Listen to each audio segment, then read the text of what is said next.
বন্ধুরা, চলে যাচ্ছি কাঁকড়ার বীজ থেকে। এখন কাঁকড়া দেখতে পাই নাই, তবে যদি বিকেলে আসতে পারি বা সকালে আসতে পারি কাঁকড়া দেখবো। এখন খুব টায়ার্ড হয়ে গেছি, খাওয়া দাওয়া করতে হবে। খাওয়া দাওয়া ছাড়া কোনো উপায় নেই। সকালে এখন বাজে প্রায় 2টা আড়াইটা বাজে। এখন এই টাইমে বুঝতে পারতেছেন বাড়ির ভিতরে কি অবস্থা চলতেছে। খাইতে হবে। আসবি, পিছনের ভিউটা দেখেন কত সুন্দর। হ্যাঁ, অনেক সুন্দর একটা ভিউ।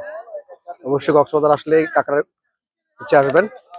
এখানে আপনার দেখেন কত কত মানুষ আসতেছে। হ্যাঁ, এখানে পিকনিক করার জন্য আপনার মানে অনেক সুন্দর স্পট, নিরিবিলি পরিবেশ।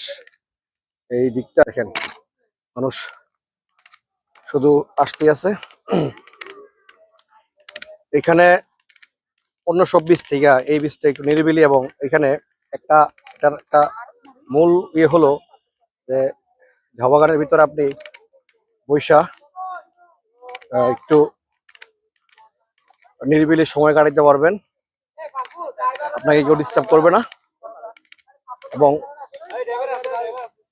ইচ্ছা মতো আপনি ভিডিও তৈরি করতে পারবেন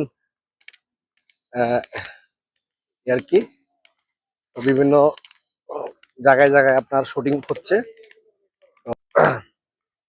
এটাই আর কি চলছে ঘোরাঘুরি। কি কি অবস্থা? বাড়ি কোথায়? হ্যাঁ, আরে আরে কি নাম? আচ্ছা, লেখাপড়া করো? কোন ক্লাসে পড়ো?